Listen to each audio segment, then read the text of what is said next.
Pada episode sebelumnya, Takemichi sedang berusaha menyelamatkan Draken yang sedang sekarat. Tanpa diduga, saat itu dia didatangi oleh kelompok Kiyomasa. Walau sebenarnya sangat ketakutan, namun Takemichi memutuskan untuk tidak lari lagi. Dengan berani, dia pun langsung menantang dan menghadapi Kiyomasa 1 lawan 1. Dalam upayanya itu, dia bisa mengalahkan Kiyomasa dan membuatnya pingsan di tempat. Kini mau tidak mau, dia pun harus berhadapan dengan rekan-rekan Kiyomasa. Untungnya, saat itu Akun dan kawan-kawan datang tepat waktu untuk membantunya. Sebelum memasuki isi cerita, seperti biasa, buat kalian yang baru saja datang, silahkan untuk subscribe channel ini dan jangan lupa untuk menyalakan notifikasinya, agar kalian tidak ketinggalan info-info terupdate dari kami. Baiklah teman-teman, inilah alur cerita dari Tokyo Revengers episode 11 dan 12.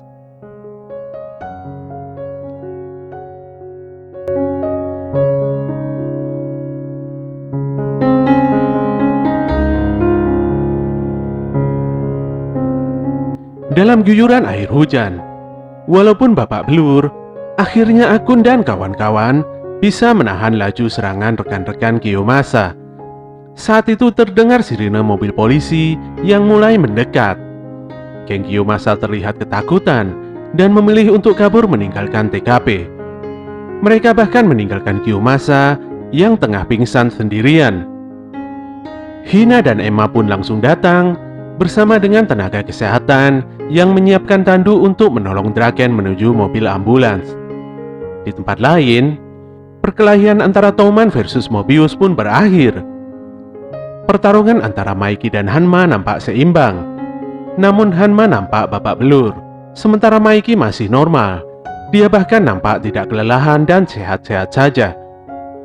Hanma memuji Maiki karena memiliki stamina yang luar biasa walaupun fisiknya kecil. Hanma berkata bahwa ini merupakan awal dari sebuah bencana untuk Toman. Hanma juga menyampaikan bahwa Toman sedang diincar oleh geng kuat dari Kanto, yaitu Valhalla. Dia menyebutkan bahwa dirinya adalah wakil komandan pertama Valhalla. Sirine mobil polisi mulai terdengar dan mendekati TKP perkelahian ini. Di situ Maiki hanya diam saja, menatap Hanma yang bersiap pergi dengan diponceng oleh rekannya. Takemichi menemani Draken dalam mobil ambulan menuju rumah sakit terdekat. Kondisi Draken sangat kritis, namun dia masih sempat-sempatnya untuk mengucapkan terima kasih yang sebesar-besarnya pada Takemichi yang sudah menyelamatkan hidupnya. Setelah itu, Draken kehilangan kesadarannya. Denyut jantungnya berhenti seketika. Hal ini membuat tim paramedis bertindak dan berupaya untuk menyelamatkannya. Saat itu Takemichi nampak sangat kebingungan. Sementara itu, Maiki nampak menggeber motornya menuju rumah sakit. Takemichi masih menemani Draken menuju ruang operasi. Semua teman-teman Takemichi terlihat datang, termasuk Hina dan Emma, untuk melihat keadaan Draken. Mitsuya dan Peihian pun menyusul. Mereka nampak sangat tegang mendengar keadaan Draken dari Takemichi. Maiki pun muncul dengan sangat tenang. Dia mengingatkan semuanya untuk tidak berteriak di dalam rumah sakit. Maiki yakin Draken pasti akan baik-baik saja, karena Draken adalah orang yang baik dan peduli. Dia tidak akan dengan mudah mati di sini. Dengan tersenyum, Maiki meminta semuanya tetap tenang dan mereka semua harus percaya Draken. Setelah menunggu lama, akhirnya dokter menemui semuanya dan menyampaikan bahwa operasi Draken berjalan dengan lancar. Draken bisa diselamatkan. Semuanya sangat bersyukur mendengar berita baik ini, terutama Takemichi. Dia sangat kegirangan dan berteriak paling kencang. Dini hari itu, Takemichi menyadari bahwa saat ini sudah memasuki tanggal 4 Agustus. Itu artinya, misi penyelamatan Draken dari insiden berdarah kemarin telah selesai dengan baik. Takemichi begitu bersyukur bisa melewati hari yang berat ini. Saat itu semua anggota Toman terdengar bersorak bahagia karena Draken baik-baik saja. Namun Takemichi tidak melihat Maiki dimanapun. Dia pun berusaha mencari keberadaan Maiki. Ternyata Maiki sedang menyendiri di belakang bangunan rumah sakit ini. Maiki sangat tidak menyangka kalau Draken masih hidup. Hal ini membuatnya menangis sangat bahagia. Takemichi pun sadar bahwa Draken adalah sosok yang sangat berharga bagi Maiki. Seminggu pun berlalu. Takemichi terlihat tengah menjenguk Draken di rumah sakit. Draken memberikan sebuah baju geng Toman untuk Takemichi. Baju tersebut adalah baju Maiki saat pertama kali mendirikan Toman. Takemichi merupakan orang yang sangat beruntung karena dihargai oleh Maiki. Draken pun sekali lagi mengungkapkan rasa terima kasihnya pada Takemichi karena telah menyelamatkan dirinya dan Toman. Setelah itu, Takemichi pergi ke lantai atas rumah sakit ini untuk menemui Maiki. Nampaknya Maiki menaruh kecurigaan pada Takemichi. Dia hanya heran melihat Takemichi yang seolah-olah tahu segala hal yang terjadi pada tanggal 3 Agustus lalu. Tapi ternyata Maiki hanya bercanda. Takemichi sebenarnya agak kaget atas dugaan Maiki tersebut. Maiki pun menjabat tangan Takemichi dan mengucapkan terima kasih karena sudah menolong Draken. Sore itu, Takemichi pergi ke apartemen Hina untuk bertemu dengan Naoto. Dia ingin berpamitan pergi untuk kembali ke timeline-nya. Takemichi memberikan Hina sebuah kalung semanggi berdaun empat yang artinya adalah kebaikan cinta dan kepedulian. Takemichi ingin Hina selalu hidup bahagia. Setelah itu Naoto muncul. Takemichi pun langsung mengajaknya untuk bersalaman. Takemichi pun akhirnya kembali ke masa depan. Dia pun tersadar di toko tempatnya bekerja dulu. Dia agak kebingungan saat tidak menemukan nomor kontak Naoto di HP-nya. Tapi dia sadar bahwa di tangan kirinya terdapat bekas tusukan pisau milik Kiyomasa di masa lalu. Hal ini membuatnya berpikir bahwa ini bukanlah mimpi dan masa depan pun telah berubah. Setelah itu, Takemichi mendapatkan notifikasi pesan untuk datang ke sebuah barbershop. Ternyata di sana dia menemui Akun yang nampak sedang sehat-sehat dan baik-baik saja.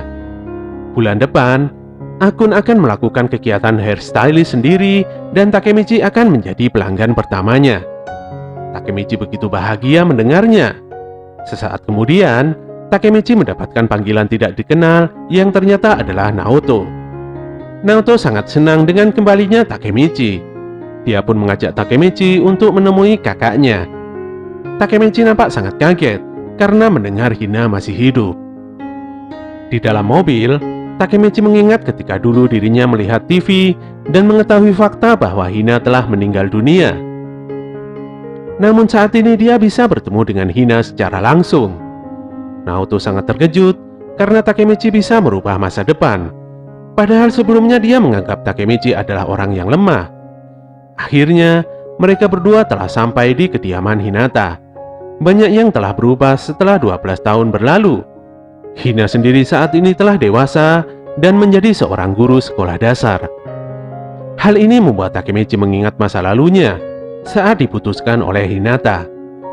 Dia menjadi agak minder dan tidak mengharapkan apa-apa dari Hina saat ini. Dia pun tertunduk lesu dan berpamitan pada Naoto untuk pulang. Takemichi berpikir bahwa dirinya hanyalah lelaki 26 tahun yang gagal dan terus menjadi seorang buruh paruh waktu. Namun ketika Takemichi akan keluar, tiba-tiba secara tidak sengaja dia malah bertabrakan dengan Hinata. Dia pun menjadi kaget sekaligus sedih karena mengingat semua kenangan tentang Hina. Singkat cerita, Naoto mengajak Takemichi dan Hina untuk jalan-jalan keluar. Tapi di tengah jalan, Naoto dihubungi oleh teman kerjanya sehingga dengan terpaksa harus meninggalkan Takemichi dan Hina saat itu juga. Akhirnya Hina terpaksa membawa mobil Naoto dan pergi ke suatu tempat. Mereka berdua berjalan dan bernostalgia di tempat tersebut. Ternyata tanpa diduga, Hina telah diputuskan oleh Takemichi. Sambil meneteskan air mata, Hina bertanya, mengapa orang yang dicintainya pergi meninggalkannya sendiri hingga sekarang. Saat itu Takemichi pun tidak mengerti maksud Hina. Faktanya, ternyata dulu Takemichi sendirilah yang meninggalkan Hina sendiri selama 12 tahun. Hina nampak masih menggunakan kalung clover pemberian Takemichi 12 tahun yang lalu. Dengan kebingungan, Takemichi meminta Hina untuk masuk ke dalam mobil terlebih dahulu. Sementara itu dia berpamitan untuk pergi ke toilet. Takemichi sadar ternyata yang mencampakkan Hina adalah dia sendiri. Dia pun berencana untuk meminta maaf dan mengajak Hina untuk berkencan. Setelah keluar dari toilet, Takemichi bertemu dengan sosok lelaki yang aneh. Lelaki ini kaget dan ngomong gak jelas mengapa Takemichi tidak ada di dalam mobil, padahal dia ingin membunuh keduanya sekaligus. Ketika Takemichi sadar bahwa pria ini adalah Hanma Suji, dia pun langsung berlari ke parkiran di mana Hina sedang menunggunya. Namun sayang, Takemichi terlambat. Hina yang saat itu sedang berada di dalam mobil langsung ditabrak oleh sebuah mobil jeep hingga membuatnya terjebak tidak berdaya. Takemichi yang melihat hal ini menjadi histeris dan berlari untuk segera menyelamatkan Hina. Namun hal yang lebih parahnya lagi, ternyata yang menabrakkan mobil jeep ini adalah Akun, teman baiknya sendiri. Takemichi bertanya, mengapa Akun begitu tega melakukan hal ini? Ternyata Akun saat ini telah menjadi anak buah Kisaki Teta. Akun terpaksa melakukan hal ini karena sangat takut pada Kisaki. Semua orang di Touman sangat takut akan sosok Kisaki. Hal ini mengingatkan Takemichi pada kenangan saat Akun akan bunuh diri di sebuah gedung tinggi. Akun berpesan pada Takemichi supaya dia bisa menyelamatkan semuanya. Saat itu mobil Akun mengalami konsleting dan meledak hebat hingga membuat Takemichi terhempas. Api sudah berkobar kemana-mana. Takemichi berlari ke mobil Hina dan mencoba membuka pintu mobilnya dengan paksa. Sayangnya, Hina sudah tidak bisa bergerak karena tubuh dan kakinya terkencet di dalam mobil. Dia bahkan sudah tidak bisa merasakan gerakan kakinya sendiri. Takemichi benar-benar sudah tidak bisa berbuat apa-apa, sementara Hina sudah sangat pasrah dengan kondisinya saat ini. Sambil memeluk Hina, Takemichi mengungkapkan mau di masa depan, di masa lalu, dan selamanya dia akan selalu mencintai Hina apapun yang terjadi. Hina menjadi begitu sangat bahagia mendengar ucapan Takemichi. Mobil Hina pun langsung meledak sesaat dirinya mendorong Takemichi keluar. Takemichi pun kembali terhempas ketika mobil Hina meledak hebat. Dia sangat marah, histeris dan menangis sejadi-jadinya. Dia berteriak dan berjanji akan menyelamatkan Hina bagaimanapun caranya. Mau gagal sampai berapa kali pun, dia akan terus mengulanginya hingga bisa menyelamatkan Hina di masa depan. Saat itu juga Takemichi bersumpah akan menjadi petinggi Tokyo Manji.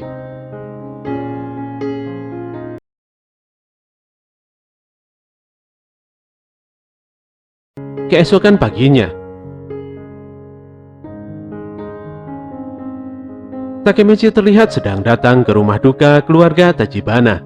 Sambil mengingat berbagai kenangan terakhirnya dengan Hina, dia melangkahkan kakinya menuju tempat upacara dan berdoa untuk Hina. Melihat Takemichi yang sangat bersedih, membuat Naoto tidak kuasa menahan tangisnya. Dia benar-benar sangat kehilangan kakaknya. Takemichi pun datang dan mencoba untuk menenangkan Naoto. Ibu Hina menghampiri Takemichi di sebuah pinggiran kolam ikan. Sang ibu memberikan barang berharga milik Hina, yaitu kalung semanggi berdaun 4 yang dulunya diberikan oleh Takemichi. Hal ini membuat Takemichi bersedih dan kembali menitikkan air matanya. Siang itu di luar rumah duka, Naoto menyampaikan pada Takemichi bahwa saat ini dirinya tengah menyelidiki latar belakang Akun. Ternyata Akun di masa ini telah menikah dan memiliki seorang anak. Namun sayangnya, keluarganya hingga saat ini masih dikabarkan menghilang tanpa jejak. Kemungkinan keluarganya tersebut sedang disandra, dan inilah yang menjadi dasar Akun terpaksa melakukan aksi pembunuhan pada Takemichi dan Hina. Naoto benar-benar sangat kecewa dan kesal karena selama ini dia dan Takemichi tidak bisa mengubah masa depan. Takemichi menyampaikan bahwa untuk mencari dalang dari semua kejadian ini, maka mereka berdua harus berusaha lagi untuk mencari dan memperbaiki sumber masalah utamanya. Untuk itulah, Takemichi akan mengalahkan Touman. Dan untuk mewujudkan hal ini, dia harus menjadi pimpinan Touman di masa lalu. Naoto menganggap hal ini mustahil untuk dilakukan. Dia menganggap Takemichi hanya bercanda, tapi Takemichi sangat serius akan hal ini. Dia akan melakukan hal yang tidak mungkin untuk diwujudkan apabila hal itu menyangkut keselamatan Hinata. Walaupun ide Takemichi benar-benar gila dan tidak masuk akal, Naoto sangat berterima kasih padanya. Dia tidak bisa terus depresi dan hanyut dalam kesedihan seperti ini. Untuk memaksimalkan penyelidikan dan upayanya menyelamatkan Hina, Takemichi dan Naoto berencana untuk mencari informasi tentang Draken. Singkat cerita, Naoto dan Takemichi mengunjungi Draken yang ternyata telah berada di pusat penjara kota Tokyo. Dalam penyelidikannya, Naoto menemukan informasi bahwa Draken saat ini bukanlah bagian dari Tokyo Manji. Bahkan dia saat ini tengah menanti hukuman mati di penjara ini. Ketika Takemichi dan Naoto menemui Draken di ruang jenguk penjara, Draken terlihat sedang baik-baik saja. Takemichi nampak sangat bersedih menemui Draken. Dia menanyakan mengapa Draken bisa berakhir di penjara hingga menjalani hukuman mati seperti ini. Draken menyampaikan bahwa dia tidak menyesali hal yang telah dilakukannya. Namun dia sangat sedih melihat Toman yang sudah hancur. Dia mengingat tentang kenangan lama bersama geng Toman di masa lalu. Toman adalah segalanya bagi Draken. Di mata Takemichi, Draken tetaplah Draken yang dia kenal. Draken tidak pernah berubah dari masa lalu hingga saat ini. Suasana menjadi tegang ketika Draken menyampaikan ingin melakukan satu hal penting, yaitu membunuh Kisaki Teta. Tapi waktu kunjungan telah selesai saat Takemichi ingin menanyakan hal mendetail tentang Kisaki. Draken meminta Takemichi untuk segera keluar dari Tokyo karena dia tahu bahwa Takemichi saat ini sedang diincar oleh Kisaki. Kisaki sangat terobsesi pada Maiki. Parahnya, dia ingin merenggut semua nyawa orang yang disayangi oleh Maiki. Setelah itu, Takemichi dan Naoto kembali ke apartemen. Mereka mulai berdiskusi tentang banyak hal yang berkaitan dengan Kisaki Teta. Di masa sekarang ini, Kisaki adalah orang yang sangat berpengaruh dengan menjabat sebagai komandan pelaksana di Toman. Naoto menjadi geram saat menyadari bahwa Kisaki adalah dalang di balik tewasnya Hina. Hingga saat ini, polisi masih sibuk untuk mencari dan melakukan penyelidikan. Sayangnya pihak polisi ini masih belum menemukan cukup bukti untuk menangkap Kisaki. Takemichi menyadari bahwa hanya ada satu cara untuk mengalahkan Kisaki, yaitu dengan menjadi ketua Toman di masa lalu. Walaupun Naoto menyebut ide Takemichi adalah hal yang edan, tapi dia menyetujuinya. Dia pun percaya bahwa Takemichi bisa melakukan hal ini. Mereka berdua pun bersalaman hingga membawa Takemichi kembali ke masa lalu. Ketika tersadar, Takemichi telah berada di pemandian air hangat bersama Maiki dan Draken. Setelah mandi dan keluar dari pemandian ini, mereka disambut oleh 3 orang kapten divisi Toman. Maiki mengajak Takemichi untuk mengikuti seremoni penyambutan kapten divisi 3 yang baru sebagai pengganti dari Pachin. Di sebuah kuil, Draken berteriak dan menyampaikan tentang kegiatan upacara pengangkatan kapten baru di divisi 3. Banyak anggota geng yang bertanya-tanya, siapa sebenarnya yang ditunjuk untuk menjadi kapten baru pada divisi 3 ini. Setelah itu Maiki berteriak agar kapten baru maju ke depan. Sosok wajah baru ini pun maju dan duduk membelakangi Maiki. Hal ini membuat seluruh anggota Toman naik darah dan tidak terima karena jelas-jelas dia meremehkan Maiki. Saat itu diumumkan bahwa sosok ini bernama Kisaki Teta, kapten divisi 3 yang baru. Mendengar fakta ini, membuat Takemichi langsung kaget dan sangat syok. Kisaki Teta, orang yang menjadi sumber bencana di masa depan, tiba-tiba muncul tepat di depan matanya. Banyak anggota yang menyatakan tidak terima keputusan ini karena Kisaki sebenarnya adalah bagian dari Mobius yang notabene adalah musuh Toman. Mendengar semua ocehan ini, membuat Draken menjadi marah. Dia berteriak dan meminta anggota yang tidak terima dengan keputusan Maiki ini supaya untuk maju ke depan. Setelah itu Maiki menyampaikan bahwa Toman dalam waktu dekat akan melawan Valhalla yang merupakan geng besar dari Kanto. Dengan bergabungnya Mobius, diharapkan Toman bisa mengalahkan Valhalla. Toman membutuhkan kekuatan Kisaki untuk menghancurkan Valhalla. Mikey pun memutuskan untuk mengangkat Kisaki sebagai kapten divisi 3 Toman dan menutup seremonial ini. Takemichi sangat kesal dan tidak terima karena Kisaki adalah orang yang membunuh Hina dan Akun. Kisaki juga membuat Draken masuk ke dalam penjara. Saat Kisaki akan meninggalkan tempatnya, Takemichi yang dipenuhi amarah langsung berlari dan memukul Kisaki. Draken nampak marah melihat tindakan Takemichi. Dia menegaskan kalau Takemichi bukanlah anggota Toman. Dia hanyalah teman Mikey yang tidak berhak untuk merusak acara ini. Kapten lain pun juga terlihat sangat kesal karena seolah-olah Takemichi telah mengotori wajah Mikey di upacara tersebut. Setelah itu datanglah Baji yang merupakan kapten Toman pada divisi 1. Tanpa banyak omong, dia langsung mengajar Takemichi hingga berdarah-darah. Untungnya Mitsuya segera menghentikannya. Sebenarnya Baji tidak diperbolehkan muncul dan mengikuti kegiatan ini karena sesuatu hal. Baji pun berteriak pada Mikey dan menyatakan dirinya detik ini telah keluar dari Toman. Dia akan bergabung dengan Valhalla dan resmi menjadi musuh Toman ke depannya. Melihat hal ini membuat Kisaki sangat senang karena Toman sudah mulai terpecah belah dan hancur berantakan. Kisaki pun langsung mengajar Takemichi hingga membuatnya tidak sadarkan diri. Ketika sadar dari pingsannya, Takemichi telah ditunggu oleh Mikey. Mikey bertanya-tanya mengapa Takemichi sangat membenci Kisaki.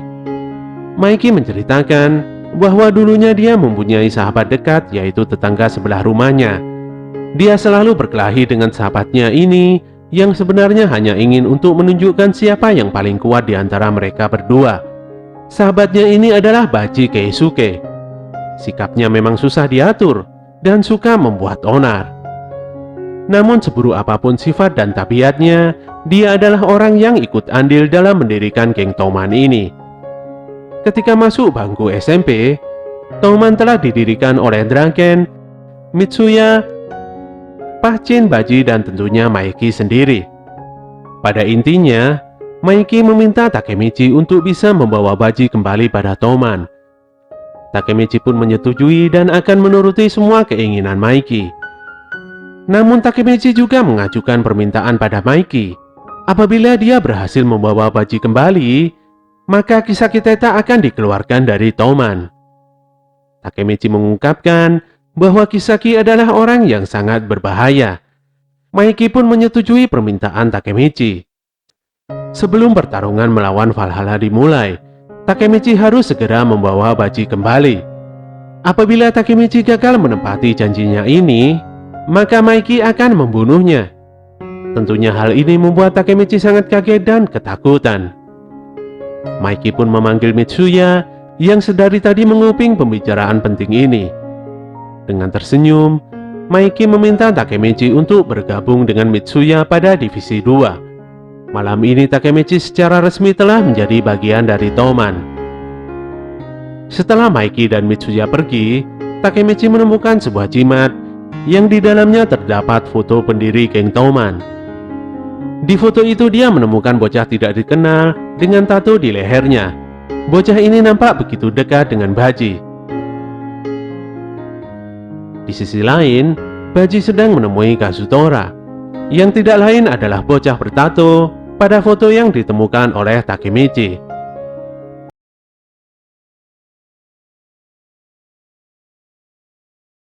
Pagi itu, muncul seorang lelaki dengan potongan rambut gondrong dan bertato macan di lehernya bersama dengan dua orang temannya yang sedang menggunakan pegangan kayu menuju SMP Mizo, yaitu sekolahnya Takemichi. Di dalam kelas, Takemichi masih kepikiran untuk membawa Baji kembali ke Toman. Mikey akan membunuhnya bila dia gagal melakukan hal ini.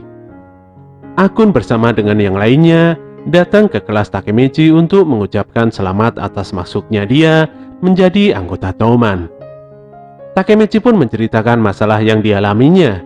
Dia sendiri bingung apa yang telah terjadi pada internal Toman serta perbedaan kekuatan antara Toman dan Valhalla. Dengan semua pengetahuannya, Yamagasi pun menjelaskan berbagai informasi secara mendetail mengenai Toman dan Valhalla pada Takemichi. Toman memiliki 5 divisi, yang mana pada setiap divisi diisi oleh 20 orang anggota. Jadi Toman memiliki 100 anggota. Dengan dipenjaranya Pachin sebagai kapten divisi 3, maka Kisaki Teta masuk dan mengisi kekosongan itu dengan anggota sebanyak 150 orang. Dengan bergabungnya Kisaki, maka Toman menjadi semakin kuat. Sementara itu, Valhalla sebagai musuh besar Toman memiliki 300 orang anggota. Hingga saat ini, ketua Valhalla masih tidak diketahui secara pasti dan digambarkan sebagai sosok tanpa wajah. Hal inilah yang membuat Valhalla disebut sebagai malaikat tanpa kepala. Disinilah diketahui fakta bahwa yang menyatukan mantan anggota Mobius dan fraksi anti-Toman adalah orang nomor 3 di Valhalla, yaitu Hanemiya Kazutora. Saat itu lelaki bertato macan tadi memasuki kelas dan mencari Takemichi, tapi dia dihadang oleh Makoto. Makoto terlihat kesal karena lelaki ini nampak sombong dan tidak pernah terlihat di SMP ini. Melihat tato macan di lehernya, Yamagasi langsung kaget dan sadar. Dia segera menghentikan tindakan bodoh Makoto dan menjelaskan bahwa dia adalah Hanemiya Kazutora, orang nomor 3 di Valhalla. Ketika telah menemukan Takemichi, Kazutora langsung memeluknya. Dia sangat bangga karena adik kelasnya telah bergabung dengan Toman. Setelah itu, Kazutora langsung mengajak Takemichi untuk pergi ke markas Valhalla. Sesungguhnya Takemichi sangat kebingungan dan takut karena dia diajak ke sarang musuh. Tapi dia menguatkan dirinya. Dengan ini, dia pasti bisa lebih mudah untuk menemui Baji. Di dunia ini, tidak ada istilah yang namanya kebetulan. Ini adalah waktu yang tepat bagi Takemichi untuk membawa Baji kembali sehingga Maiki bisa mengeluarkan Kisaki dari Toman. Hal ini pastinya akan membuat potensi untuk menyelamatkan Hinata di masa depan lebih terbuka. Mereka pun akhirnya sampai di gedung arena Dingdong yang terbengkalai. Namun di dalam gedung ini adalah markas dari Valhalla yang sebenarnya. Di sini Takemichi menjadi bingung karena melihat Baji yang sedang menghajar seseorang. Kazutora menyampaikan bahwa Baji sedang menghajar wakilnya sendiri di divisi 1 Toman. Padahal wakilnya ini adalah orang kepercayaan dan selalu bersamanya. Baji sedang melakukan penyangkalan sebelum masuk ke Valhalla. Sepertinya Valhalla sedang melakukan ujian pada Baji atas keseriusannya untuk bergabung dengan Valhalla. Ketika Baji telah puas menghajar wakilnya hingga babak belur dan tidak sadarkan diri, dia meminta Hanma untuk memastikan dirinya bisa diterima di Valhalla.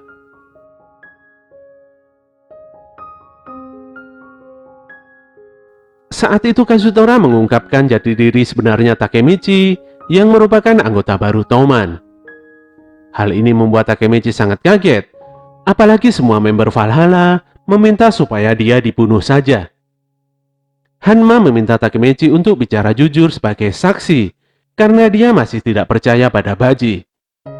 Takemichi pun menyampaikan bahwa Baji memang berkata akan meninggalkan Toman dan bergabung dengan Valhalla, serta menjadikan Toman sebagai musuhnya. Kazutora pun memastikan bahwa Baji memang tidak berbohong, dan dengan bergabungnya Baji, maka akan sangat berguna untuk melawan Toman. Kazutora juga menyampaikan pada Baji bahwa Valhalla akan menghancurkan Toman dan membunuh Maiki. Dengan sadar, Baji akan memberikan semua kekuatannya pada Valhalla.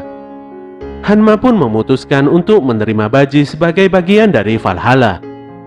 Di sini Takemichi sadar, dia tidak bisa untuk saat ini membawa Baji kembali pada Toman. Dengan penasaran dia bertanya pada Baji, mengapa dia mengkhianati Toman, padahal dia adalah salah satu pendirinya. Baji mengungkapkan bahwa Kazutora juga adalah pendiri Toman. Takemichi pun tersadar bahwa bocah tidak dikenal di foto temuannya adalah Kazutora. Baji menceritakan kembali kisahnya saat musim panas tahun 2003 yang mana saat itu dia masih bocah berumur 12 tahun.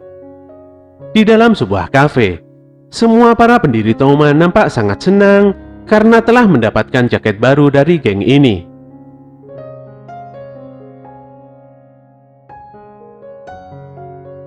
Mereka pun menghajar seorang bocah untuk sekedar memfoto penampilan baru mereka mengenakan jaket tersebut di pusat kota Tokyo. Saat itu mereka semua tidak sadar akan insiden buruk yang terjadi setelahnya. Suatu ketika, para bocah Toman ini terlihat sedang kebut-kebutan menggeber motornya di jalanan. Namun mereka tidak bisa benar-benar ngebut karena Mikey memakai motor matic yang sangat lambat. Tentu saja hal ini mengurangi keseruan kebut-kebutan ini. Jadi mau tidak mau, mereka semua berhenti hanya sekedar menunggu Mikey. Mikey pun diprotes teman-temannya agar mengganti motornya saja. Sebagai seorang pimpinan Toman, dia tidak pantas mengenakan matic. Tidak lama kemudian, muncul geng motor berjaket ungu yang kebetulan sedang melintas. Mereka mengejek Mikey yang menggunakan motor matic. Di zaman modern begini, masa iya geng motor pakai motor matic? Salah seorang preman ini pun turun dengan membawa tongkat bisbol dan berencana untuk menghancurkan motor matic Mikey. Namun dengan tatapan yang tajam, Mikey memperingatkannya supaya tidak mendekat. Apabila ujung jarinya sampai menyentuh motornya, maka Mikey akan membunuhnya. Untungnya para preman ini memutuskan untuk pergi. Tapi mereka juga memperingatkan supaya Mikey dan yang lainnya tidak terlihat lagi di jalanan. Apabila terlihat, maka mereka akan menghancurkan dan membakar semua motor milik Toman. Saat mereka kembali melanjutkan perjalanannya,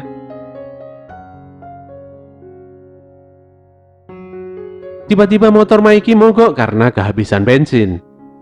Mikey yang tidak mau disalahkan, meminta semua temannya untuk melakukan home pimpa dan yang kalah harus membelikan bensin motornya. Nasib sial menimpa Baji. Dia pun harus mendorong motor matic ini untuk mencari SPBU dan mengisi bensinnya. Baji benar-benar kesal dan capek, karena setelah menuntun cukup jauh, dia masih tidak menemukan SPBU satupun. Tanpa diduga, dia malah bertemu dengan geng motor preman berbaju ungu.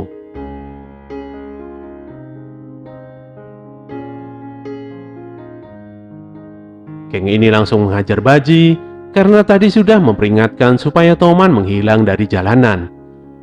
Walaupun sudah melakukan perlawanan, tapi Baji tidak bisa berbuat apa-apa. Dia pun tetap menjadi bulan-bulanan. Ketika motor matic Mikey akan dihancurkan, Baji dengan segera melindungi motor ini dengan punggungnya. Dia kembali mengingatkan agar para preman ini tidak menyentuh motor ini, atau mereka akan menerima akibatnya. Di sisi lain, Mikey datang mencari Baji karena celana pendeknya ketinggalan di bagasi motornya. Saat dia mendekati motornya, dia malah menendang motornya begitu saja. Hal ini sontak membuat para preman dan Baji sendiri kaget bukan main. Mikey dengan cepat menendang kepala seorang preman hingga membuatnya bergulung-gulung dan pingsan. Dia nampak marah karena Baji telah disakiti. Sesungguhnya dia lebih memikirkan keselamatan Baji daripada motornya sendiri. Saat itu Mikey memutuskan untuk membantai para preman ini sekaligus. Baji benar-benar sangat kagum dengan sosok Mikey yang kuat dan pemberani ini. Di suatu malam, tepatnya pada tanggal 13 Agustus tahun 2003, Baji dan Kazutora sedang berboncengan di jalanan. Dikarenakan besok Mikey ulang tahun, maka Kazutora memiliki ide untuk memberikan sebuah hadiah spesial berupa motor CB250T. Baji yang kebingungan hanya bisa mengikuti Kazutora saja. Mereka berdua mendatangi sebuah dealer motor dan melihat motor CB250T yang nampak gagah di depan etalase toko ini. Kazutora memiliki ide untuk mencuri motor ini. Baji pun sangat kaget mendengar ide gila Kazutora. Dengan banyak pertimbangan dan keraguan, akhirnya dia menyetujui rencana Kazutora. Ketika sudah larut malam, mereka mulai melancarkan aksinya dengan membobol toko ini lewat pintu belakang. Baji masih ketakutan dan tidak yakin dengan apa yang dia lakukan saat ini. Namun ketika Baji melihat CB250T ini dari dekat, ia sangat kagum. Baji bisa membayangkan Maiki mengendarai motor ini. Dia pasti akan terlihat sangat keren sekali. Mereka berdua langsung memotong rantai yang ada di ban motor ini.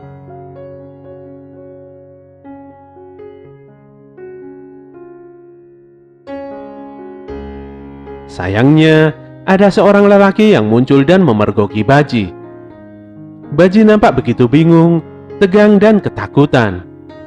Lelaki ini nampak marah, dan yang lebih parahnya lagi, dia mengenali wajah Baji. Baji pun menyadari bahwa itu adalah Shinichiro. Ternyata Shinichiro adalah pemilik dealer motor ini. Kazutora yang menyadari Baji sedang tertangkap basah, langsung berlari dan memukul kepala Shinichiro dari belakang dengan menggunakan pemotong rantai. Baji pun tidak sempat untuk menghentikan tindakan brutal Kazutora. Dengan ketakutan, Baji langsung berlari mendekati Shinichiro. Dengan menangis, dia menjelaskan pada Kazutora bahwa Shinichiro adalah kakak kandung dari Maiki. Kazutora yang tadinya terlihat tenang, menjadi kaget dan sangat syok. Dia yang melakukan segalanya untuk Maiki, sungguh tidak menyangka akan berakhir seperti ini. Kondisi Shinichiro terlihat begitu parah, darah terus mengalir dari kepalanya. Ketika Baji mencoba menolong Shinichiro dengan menelepon rumah sakit, tanpa diduga, polisi telah datang mendekat.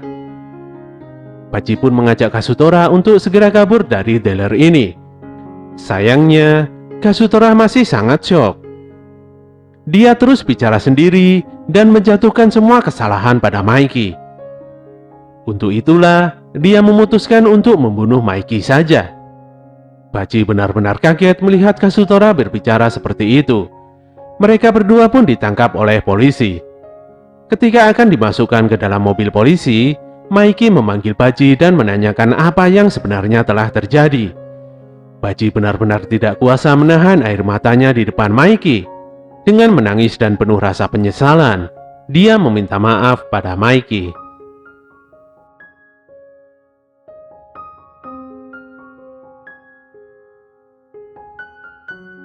Oke teman-teman, itulah akhir cerita dari Tokyo Revengers episode 15 dan 16. Semoga kalian semuanya suka dan tidak bosan untuk terus mengikuti ceritanya. Kritik dan saran kalian akan selalu kami tunggu demi perbaikan channel ini ke depannya. Bantu kami untuk terus meningkatkan channel ini dengan klik tombol like, komen, dan subscribe. Apabila info dari channel ini bermanfaat, silahkan kalian bagikan kepada teman-teman kalian. Kalau ada penyampaian kami yang kurang tepat, kami mohon maaf. Tetap semangat dan sampai jumpa di konten kami selanjutnya.